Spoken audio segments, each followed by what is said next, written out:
안녕하세요. 돌아온 빅뉴스 시간입니다. 이항영 위원님과 함께합니다. 안녕하세요. 네, 안녕하세요.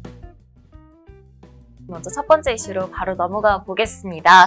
우리 시간으로 금요일 밤이죠. 지난 금요일 밤에 잭슨홀 미팅에서 파월 연준 의장이 발언을 했습니다. 그런데 시장에 큰 변화가 그 이후에 있지 않았던 걸 보면 그다지 새로운 내용이 없었나 보더라고요. 네, 맞습니다. 월요일날 밤에 열릴 때 또 어떻게 변화가 있을지는 우리가 예단할 수 없죠, 이번 주에요. 그렇지만 잭슨홀 미팅에 대해서 막연하게 불안감을 갖고 있던 투자자, 그리고 불안감을 야기시켰던 전 세계 소위 그런 전문 지식을 갖고 얘기하던 유튜버들이나 언론 이런 사람들은 한마디로 머쓱해졌죠. 왜냐면 겁을 많이 줬는데 지나고 보니까 낚인 것밖에 안 되거든요. 막 경고하고 큰일 날 것 같이 얘기하고 이랬던 사람들 약간은 머쓱해졌다라고 보고 있는데요. 왜냐하면 제롬 파월 의장의 말의 톤이 거의 바뀐 게 없어요. 그래서 일부에서는 작년 거를 복사 붙이겠다 얘기하고 있고요. 물론 이번에도 굳이 따지자면 매파냐 아니냐 보면 매파적 발언을 했지만 일반적 시각이 작년 정도는 아니었다라는 시각을 상당히 얘기하고 있거든요. 네. 그래서 결론적으로 보면 주식시장이 좀 올라가는 그런 톤으로 바뀌었다라고 보셔야 되겠고요. 이런 것들을 우리가 뭐로 알 수 있냐면 금융시장의 변화에서 알 수 있어요. 미국의 3대 주식가 금요일날 반등한 것도 있겠지만 가장 중요한 건 10년물 금리 같은 거는 움직임이 전혀 없었다라고 보셔야 되겠고요. 맞죠. 그리고 또 뭐로 알 수 있냐면 9월과 11월 FOMC가 각각 열리는데요. 시장에서의 어떤 11월에 9월에 대한 금리 인상 가능성은 변동성이 하나도 없습니다. 거의 하나도 움직임이 없었고요. 다만 11월에 금리 인상 가능성을 예측하는 확률은 약간 좀 높아졌어요. 약간 그 정도만이 있었기 때문에 우리 투자자분들이 방송을 보시는 시청자분들은 이번에 올해 한 번 더 금리 인상이 있을 거라고 딱 받아들이시면 혹시 실망할 일은 없을 것 같아요. 혹시 그러다가 금리 인상을 안 하면 우리 행복하잖아요. 그래서 지금은 금리 인상이 한 번 정도 있을 거라는 정도 생각하시면 되겠고요. 다만 문제가 있다 그러면 최근 들어서 어떤 제롬 파월 의장의 잭슨 미팅이랑 상관없이 어찌됐건 달러가 계속 올라가는 거거든요. 달러가 올라가는 것을 행복해할 투자자는 전 세계에 거의 없다라고 보시면 될 것 같아요. 달러가 올라가서 좋을 거 없잖아요. 없죠. 여행 가더라도 약간 부담스러운 것도 사실 되겠고요. 미국에서 말이죠. 은퇴해서 돈이 많은 사람들, 그래서 이자만 받고 버는 사람들은 달러가 강해지면 해외 여행 갈 때 좋을 수는 있어요. 그렇지만 보통 분들은 달러가 강해지면 미국의 거대 기업들은 해외 매출이 많기 때문에 전체 수익성이 둔화되죠. 특히 최근에 2분기, 이번에 2분기 시절이 끝났지만 여기에는 주요 대기업들, 주요 탑 클래스 기업들은 마진율이 다 좋아졌어요. 그래서 그 작년 말 대비 지금 달러가 내려가면서 달러 약세에 대한 수혜를 받았다고 그러는데요. 오히려 저는 3분기에 다시 올라가는 추세이기 때문에 3분기에 대한 약간 마진율의 부담이 분명히 있을 것 같고요. 제 느낌으로 보면. 또 하나는 이렇게 금리의 좀 상승 추세, 거기다 달러가 올라가면 그리고 성장주들한테는 약간 쥐약이 될 수 있거든요. 성장주 일변도 갖고 있는 걸 포함해서 지수가 좀 올라가는 것에 대해서 막을 수 있기 때문에 약간 그 부분은 좀 유의하셔야 될 것 같아요. 그래서 다만 시장에서 우리가 임플리케이션이 있다 그러면 성장주 일변보다는 약간 가치주, 배당이나 이런 것들에 대한 관심을 좀 늘려야 될 것 같고요. 특히 가치주가 상대적으로 부족한 분들 입장에서는 뭐라도 좀 사생이 낫다. 다만 가치주는 종목을 접근하기가 쉽지 않습니다. 여러분들 성장주 워낙 좋아하시는 분들한테 갑자기 벅스에서 사시라, 존슨앤존슨 한번 사보시라, P&G 사보시라 그러면 일단 이런 느낌이잖아요. 뭔가 주저하게 돼요. 이건 아닌 것 같다는 생각 들으시잖아요. 그래서 종목은 현실적으로 쉽지 않습니다. 일단 우리는 ETF가 있거든요.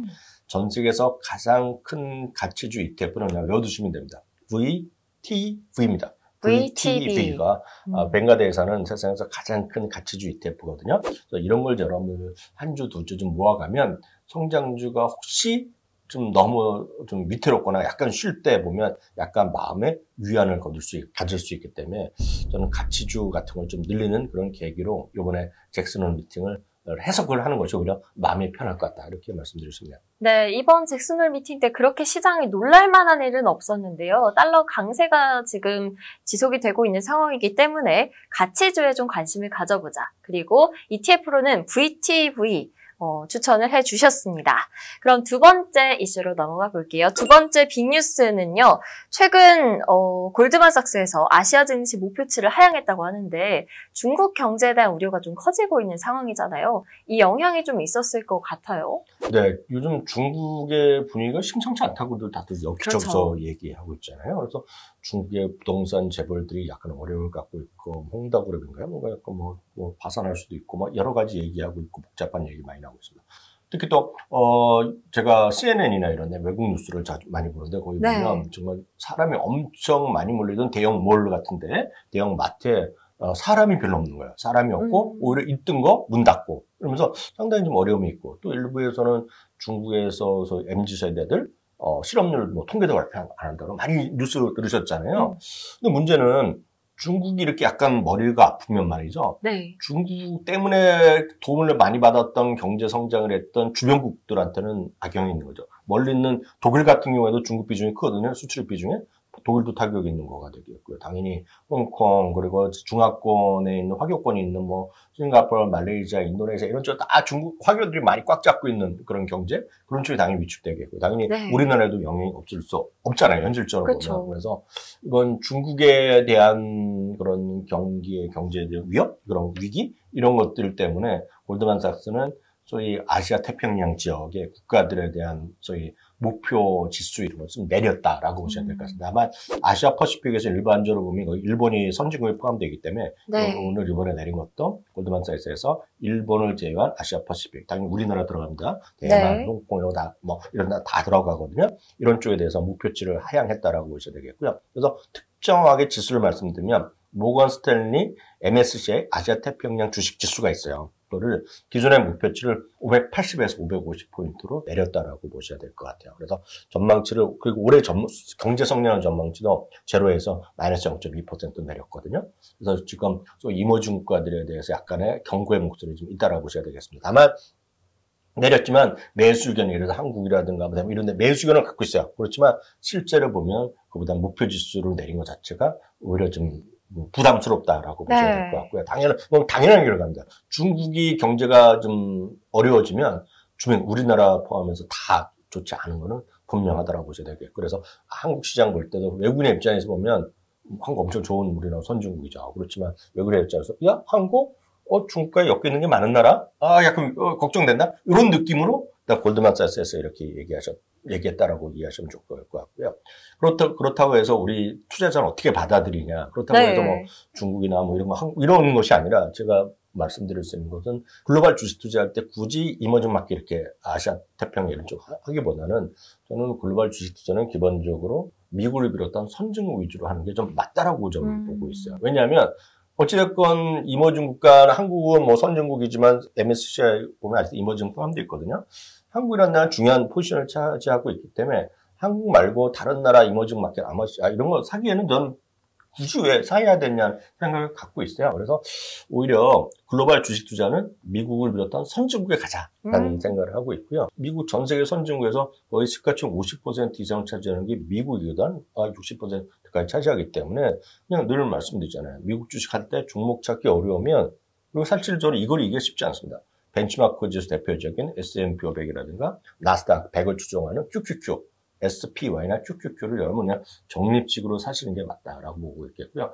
여러분들 직장인들 보시나 뭐 자영업자도 마찬가지지만 연금 계좌 많이 갖고 있잖아요. 그렇죠. 그러면 굳이 해외 주식 따로 만들 필요 없고 여러분들이 있는 연금 계좌에서 바로 국내 상장된 해외 주식 ETF 많이 있잖아요. 그러니까 그런 것들을 꾸준히 여러분들 적립식으로 적금 들듯이 주식을 하면서 자꾸 투자 타이밍 그렇게 생각하지 마시고 여러분 적금 들잖아요. 적금 왜 들습니까? 돈을 모으자고 하는 거죠. 적금을 갖고 그쵸. 대박 벌 사람은 별로 없어요. 네. 그렇잖아요. 네. 그래서 그 주식도 그래 S&P 500이나 QQQ를 적금식으로 매달 일정 부분 넣는 게 맞다라고 보고 있겠고요.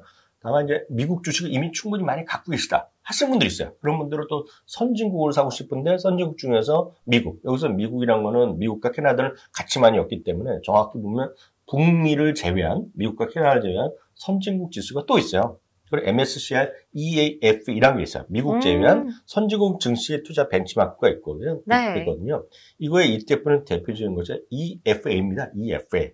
이런 거 제가 보기에는 미국을 이미 충분히 갖고 계신 분들은 이것도 한번 여러분들 해보시면 미국을 제외한 선진국, 뭐 유럽이다 이런 것들 여기 일본도 뭐 들어있고 다 들어있고 일본도 여기 들어있거든요. 그런 걸 여러분들 해보시면 좋을 것 같아서 오늘 EFA까지도 추가적으로 설명드렸습니다. 네, 요즘 중국의 경제가 악화가 되면서 아시아 증시에 대한 우려감이 커지고 있는데요. 그래서 선진국 위주로 투자를 하자 말씀을 해주셨고 관련해서 미국 S&P 500 지수를 따라가는 ETF 그리고 미국을 제외한 선진국들을 투자할 수 있는 EFA ETF까지 이야기를 해주셨습니다. 그럼 세 번째 이슈로 넘어가 볼게요.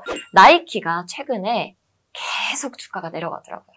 계속 내려가서 언제까지 떨어지지? 라고 하다가 지난주에 겨우 멈췄어요. 네. 11거래일 연속 하락을 하다가 드디어 멈췄는데 요즘 스포츠 의류 쪽 시장이 그렇게 좋지는 않아 보입니다. 계속 다들 안 좋기는 하지만 나이키가 특히나 안 좋아 보여서 걱정이 좀 되는데요. 어떤 일인가요? 네, 맞습니다. 나이키는 1980년에 IPO를 했어요. 네. 그리고 지난주 정확히 목요일까지요. 11일 연속이니까 거의 2주 넘게 맞아요. 계속 빠졌습니다. 이게 사상 최장기간입니다. 그래서 나이키에 뭔가 좀 문제가 생겼다는 인식이 광범위하게 퍼져 있는 건 팩트라고 보셔야 되겠습니다. 역대급이잖아요. 우리나라에 있는 ABC 마트보다 훨씬 큰 전 세계적인 기업이 풀라코라고 보시면 되겠는데 이번에 7절 발표했는데 풀라코나 이런 딕스포츠가 아까 50% 이상이 나이키 매출이 나옵니다. 그래서 근데 그런 것들이 이번에 약간 좀 위축된 모습을 보여줬고 경고의 목소리가 나면서 주가 빠졌는데요. 그거랑 상관없이 나이키 하면 가장 대표적인 선호도로 있는 나라 중에 하나가 중국이었단 말이에요. 네. 근데 중국이 지금 경기가 부진하고 MZ세대 실업률이 약간 좀 멈칫할 수 있죠. 네. 그게 첫 번째 요인입니다. 첫 번째 요인이 되겠고요. 두 번째는 중국에서 그러다 보니 이제 재고가 좀 늘어나는 게 두 번째 요인이 되겠고요. 세 번째는 우리나라에서 별로 이슈가 안 되지만 미국의 법 때문에 그런 건데 미국이 팬데믹 지나가면서 소위 학자금 대출 있잖아요. 학자금 대출을 원리금 상환을 유예됐었는데 이번에 10월부터 이제 다시 학자금 대출 갚아야 됩니다. 그래서 평균적으로 지금 300에서 400달러 사이 정도가 갚아야 된다는 거예요. 미국 평균이요, 사람들이. 그러다 보니 뭔가 소비를 줄일 수밖에 없잖아요. 그렇죠. 그만큼의 돈이 갑자기 빠져나가야 돼요. 그런 것들이 일반적으로 지금 나이키에 대한 수요 위축적인 일반적인 요인입니다. 다만 이게 다라 그러면 저는 큰 우려가 없다라고 볼 수 있어요. 근데 문제는 그 다음부터 얘기가 되겠는데요. 네.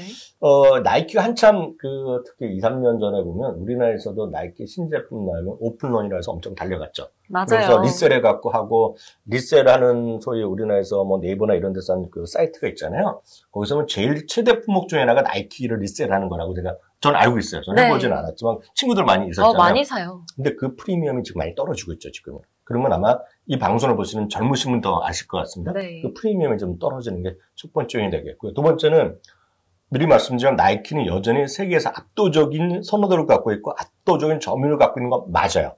미국에서도 10몇 년 연속으로 MZ세대에 대한 최선호 옷과 신발은 맞는데 문제는 점유율이 떨어지고 있다는 겁니다, 지금. 쟁쟁한 경쟁자가 많군요. 경쟁자가 나타나고 있는데. 네. 그리고 이제 이거는 이제 그 트렌드에 민감하신 분은 저희 말씀을 이해하실 것 같은데 제가 작년 한 10월부터 자주 말씀드렸던 브랜드가 있어요. 그게 바로 호카입니다, 호카. 우리도 호카가 지금 보시면 제가 이제 백화점 이렇게 몇 군데 가면 요즘 백화점에 사람이 없어요. 웬만한데. 더현대 빼놓고 사람이 없습니다. 근데 보시면 일반 잠실에 있는 거나 명동에 있는 거죠. 매장 중에서 유일하게 사람이 있는 거가 제 눈으로 봤을 때는 호카 매장에 사람이 많아요. 근데 호카라는 브랜드 자체가 데커스에서 하는 거잖아요. 그래서 어그도 요즘은 다시 히트를 하고 있지만 네. 그런 호카가 뜨기 시작하면서 데커스가 이제 주가 사상 최고가 흐름을 보였던 주식인데 최근에 약간 쉬고 있지만은요. 호카가 워낙 압도적인 신장세를 보였고 또 하나 뜨는 브랜드가 몇 개 있어요. 이게 온러닝입니다. 온러닝. 온러닝도 많이 신고 있고요. 또 뛰는 사람들, 러닝하는 사람들, 마라톤이나 이런 사람들이나 이렇게 정말 뛰고 이런 사람들한테는 또 압도적인 브랜드 하나가 사코니라는 브랜드가 있어요. 사코니 같은 경우에도 많이들 하고 있고요. 또 그 정도 아니지만 또 매출이 많이 들어가는 거가 요즘 보면 저도 이제 운동하는데 이렇게 헬스클럽 이렇게 가보면 또 그 운동하는 트레이너 이런 중에 옷이나 이런 거 보면 예전에 보면 5년 전에 전부 언더아머 입었던 친구들이 네. 딱 보면 요즘 뉴밸런스를 많이 입고 있습니다. 진짜요? 네, 꽤 많이 있어요. 그래서 뉴밸런스도 많이 높아졌어요. 제가 말씀드린 것은 전반적인 시장이 약간 수요는 둔화될 수 있죠.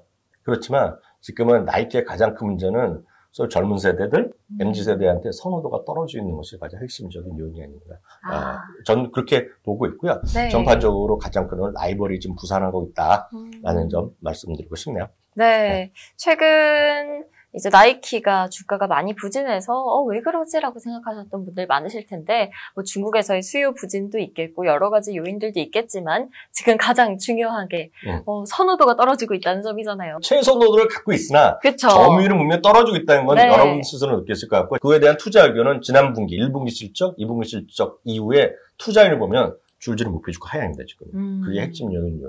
라고는 저는 개인적으로 그렇게 이해를 하고 있습니다. 네, 이 라이벌들을 어떻게 대처할 수 있는지, 그게 앞으로 나이키의, 하나의 미션이 되지 않을까, 중요한 미션이지 않을까 생각이 듭니다. 그럼 마지막 이슈 확인해 보도록 하겠습니다. 네 번째 이슈는 테슬라 이야기인데요. 지난 금요일장에서 빅테크주들이 다들 오르기는 했는데 테슬라가 가장 많이 올랐습니다. 3.7% 올랐는데 호재가 좀 많이 여러 가지 겹쳤나 보더라고요. 네, 테슬라가 이제 지난 워낙 재미없었던 부분이죠, 최근에. 그렇지만 테슬라가 재미없다고 얘기하기 좀 약간 거시기 합니다. 올해 들어서요, 나스닥이 30% 지금까지 얼추 올라갔습니다. 네. 한때 40%까지 갔다가 30%인데요. 테슬라도 그 더블 이상 났지만 테슬라 여전히 연초 대비 90% 올라가 있어요. 최근에 쉬었다고 해서 테슬라가 죽은 게 아니라 네. 여전히 많이 올라갔기 때문에 쉬었다는 건 좀 미리 좀 말씀드리겠고요. 겹호재라고 해도 될 거죠. 좋은 뉴스가 꽤 많이 나왔는데요. 한 두 가지 정도는 로이타발 먼저 나온 건데요. 일단은 인도의 모디 총리와의 또 돈독한 관계를 일론 머스크가 몇 차례 얘기했어요. 올해 제가 알기엔 2번 정도를 네. 공식적인 만남을 있었던 걸로 알고 있고요. 일론 머스크는 보통 때 모디 총리를 상당히 광팬이라고 얘기했습니다. 그래서 좋아하는 사람입니다. 물론 일론 머스크는 또 그 트럼프 대통령도 뭐 절친하게 얘기했던 사람이지만 네. 여하튼 모디 총리를 좋아한다라고 지지하는 사람이라고 대표적인 건데. 인데요. 만나면서 비즈니스맨이니까 몇 가지 요구를 했겠죠. 근데 가장 큰 것 중에 하나가 물론 공장을 지면서 세제 혜택도 얘기했는데 세금을 얘기한 것 같아요. 자동 수입 관세를요. 네. 지금 인도는 4만 달러 이상의 수입차에 대해서는 100% 관세를 내고 있고요. 4만 달러 이하는 뭐 70%가 내는 것 같은데 지금 보면 지금 4, 5만 달러의 기본을 갖고 있는 테슬라가 가면 10만 달러가 안 된다니까 아무리 인도의 계층별로 돈 많은 부자들이 엄청 많다고 하더라도 좀 부담될 거 아니에요. 그쵸. 세금을 2배나 내니까, 100% 내니까. 그러니까 이거 좀 깎아달라 얘기를 한 것 같아요. 그래갖고, 그 로이터에서는 두 군데의 어떤 소스를 인용했다고, 확인했다고 얘기하면서, 이거 누구나 다 해주는 게 아닙니다. 전기차라고 해서. 인도 경제에 도움을 주는 자동차, 전기차에 대해서. 네. 15%까지 깎아줄 수 있다. 결국엔 100%낼 걸 15%로. 오. 네, 그런 얘기 있다는 거죠. 만약 그렇게 되면 인도 안에서 경제도 뭐 공장도 짓고 이런 사람들이 15% 해주고 그런 건 상관없는 전기차로 100% 내게 한다는 거니까 이거 상당히 좋은 호재라고 볼 수 있겠고요. 그럼요. 두 번째 호재는 굳이 호재일지 어떨지 모르겠으나 지금 이게 수년째 테슬라가 지금 그 오토파일럿 해다가 사고 나고 불난 것도 있고 몇 차례 있었잖아요. 사고 나서 인명 사고도 있었기 때문에 그런 미국의 도로교통안전부에서 조사를 해왔거든요. 네. 근데 조만간 결과 나올 것이다. 얘기하면서 그동안 문제를 해결할 수 있을 것이라는 또 로이터발 또 기사가 났어요. 단독 기사가 나왔고 이거에 대해서도 뭐 코멘트를 정확하게 안 했지만 조만간 발표가 있을 거란 얘기를 하고 있는데 투자자들은 여기서 긍정적으로 보는 거죠. 네, 그런 게 있겠고 두 번째가 되겠고요. 세 번째는 하나 더 말씀드리면 네. 지금 미국에서요. 그동안 몇 도시에서 그 테스트하던 것 중에 하나가 완전 자율 택시가 있어요. 네. 그래서 이게 지지난 한 달 전 이제 완전히 허가가 난 거가 샌프란시스코에서 허가가 났어요. 그래갖고 샌프란시스코에서 GM에서 하는 거랑 구글의 웨이모가 지금 영업을 시작했습니다. 또 하나는 여러분들 운전하시다 보면 뒤에 그 교통경찰이 오면 왱왱하면 차를 옆에 세워야 되거든요. 그것도 세웠다는 거예요, 지금요. 네, 그런 것도 보여주고 꽤 있어요. 근데 지금 이게 아직 그 가장 앞서 있다는 일론 머스크는 그걸 아직 받은 적이 없잖아요, 지금. 약간 짜증났는지 이 친구가 일론 머스크가 지난 금요일날 또 네. 혹시 보셨어요? 일론 머스크가 보신 분은 일론 머스크를 좋아하시는 분 이미 많이 보셨을 건데 일론 머스크가 트위터에서 생방송으로 40분 동안 방송을 했습니다. 자기 모델 S에 딱 타갖고 그것도 재밌어요. 저커버그의 주소를 찾아갖고 찍어갖고 저커버그 집을 찾아가는 걸 라이브로 쐈습니다. 지금 풀 SD로 하는 걸 쐈어요. 네. 물론 아직 베타 버전이죠. 자기니까 이제 허가받고 하겠지만 결국 이제 최종 집을 못 찾아간 거로 알고 있어요. 왜냐하면 주소가 틀린 것 같아요. 구글에서 제가 검색한 것이. 근데 그게 중요한 게 아니라 가면서 40분 동안 엄청나게 이런저런 얘기하고 사람들이 쓰면 뭐 대답도 하고 막 신나게 얘기했어요. 자기가 최고라고 또 얘기했죠. 그래서 보시면서 그러면 로봇택시가 또 세상을 바꿀 거라는 얘기는 또 한번 자신감을 필요했으니까 좋아하시는 분은 그런 영상 트위터에 일론 머스크 들어가시면 벌써 한 2천만 명 정도 본 것 같아요. 그런 거 찾아보시면서 테슬라에 대한 꿈을 키워나가시면 좋을 것 같고요. 늘 말씀드리지만 테슬라는 좋아하시는 분들 입장에서 보면 여전히 그냥 갖고 가시면 되겠다라고 보셔야 되겠습니다. 다만 테슬라 자율주행이나 이런 건 좋지만 테슬라 일론 머스크에 좀 믿업지 못하는 그런 거를 싫어하시는 입장이지만 언젠가는 자율주행 로봇 그런 택시 다 된다고 보면 하나 더 말씀드리면 DRIV, 드라이브란 ETF가 있어요. 글로벌 X 하시는 건데 그런 것들이 여러분들 계속해서 관심주로 ETF로 보셔도 좋을 것 같습니다. 네, 우리가 옛날부터 꿈꿔왔던 거죠. 완전 자율주행. 사람이 운전하지 않아도 내가 원하는 곳을 갈 수 있는 그런 기술력을 지금 실현시키고 있는 기업이 바로 테슬라죠.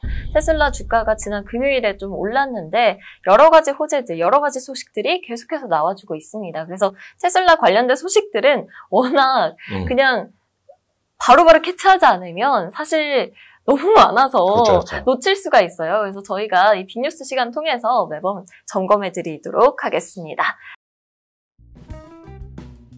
네, 지금까지 빅뉴스 시간이었고요. 다음에도 더 알차고 빠른 정보로 찾아오도록 하겠습니다. 감사합니다.